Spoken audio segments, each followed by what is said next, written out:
Hi hello నమస్తే welcome to Madhu channel. ఈరోజు special ఏంటంటే కేరళలో దొరికే చాలా ఫేమస్ అయినటువంటి రెసిపీస్. ఆలూ చిప్స్లో కనిపిస్తున్నాయి కదండి. ఇవి ఏంటంటే పచ్చి పనసకాయతో చేసినటువంటి చిప్స్.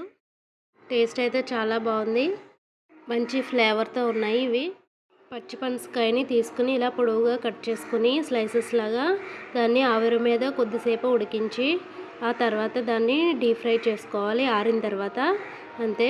దానిపైన ఉప్పు పసుపు కూడా యాడ్ చేసుకోవాలి అంతే. తర్వాత రెసిపీ చాలా కొత్తగా ఉంది చూడడానికైతే.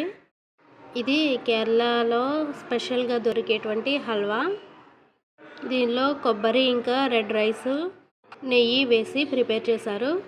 టేస్ట్ ఇది కూడా చాలా బాగుంది. ఇది తీసుకోవడానికి వాడికి కొంచెం హార్డ్గా ఉంది, కానీ టేస్ట్ అయితే చాలా బాగుంది. దీనిలో కూడా కోకోనట్ని చాలా ఎక్కువ యూజ్ చేశారు. ఈ హల్వా హెల్త్కి చాలా మంచిదని చెప్పారు. చాలా మట్టుకి ఇందులో నేచురల్ ఇంగ్రీడియంట్స్ని ఉపయోగించి చేశారు. చూడడానికి చాలా గమ్మీగా ఉంది కదా. ఆ తర్వాత రెసిపీ ఇది సమ్మర్ సీజన్ కదండి. మ్యాంగో పికిల్ ఇది కేరళలో ప్రిపేర్ చేస్తారు. మొత్తం కోకోనట్ ఆయిల్తో ప్రిపేర్ చేశారు.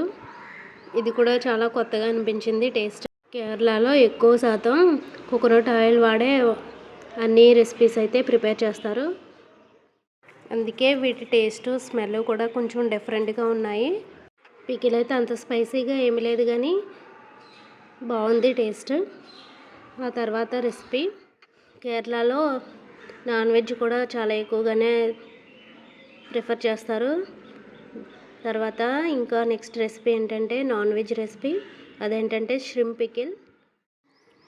పికిల్ ఓపెన్ చేసి చూసాము. మొత్తం కూడా బ్లాక్ కలర్లో ఉంది. దీన్ని కూడా కోకోనట్ ఆయిల్తోనే వాడి ప్రిపేర్ చేశారు. కోకోనట్ ఆయిల్, మిర్చి పౌడర్, ఇంకా కొన్ని మసాలా పొడులు, ఇంకా రొయ్యలు వేసి ప్రిపేర్ చేశారు. ఆ తర్వాత కేరళలో స్పెషల్గా దొరికేటువంటి హోల్ గరం మసాలాలు. ఇవైతే మంచి ఫ్లేవర్తో ఉన్నాయండి. మామూలుగా అక్కడ మిరియాలు, ఇంకా బిర్యానీ ఆకు, దాల్చిన చెక్క ఇవన్నీ కూడా అక్కడే పండుతాయి ఎక్కువగా. కేరళ అనగానే అక్కడ మసాలా సరుకులు అవి కూడా చాలా ఫ్రెష్గా దొరుకుతాయని అందరూ అంటారు. అక్కడ క్వాలిటీ బాగుంటుంది అనేసి అక్కడ నుంచి కొన్ని మసాలా సరుకులు కూడా తీసుకొచ్చారు. చూసారు కదా, ఈ స్పెషల్ రెసిపీస్ కేరళ నుంచి తెచ్చినవి. ఈ వీడియో కనుక నచ్చినట్లయితే లైక్ చేయండి, షేర్ చేయండి, సబ్స్క్రైబ్ చేసుకోండి. Please support my channel. Thank you.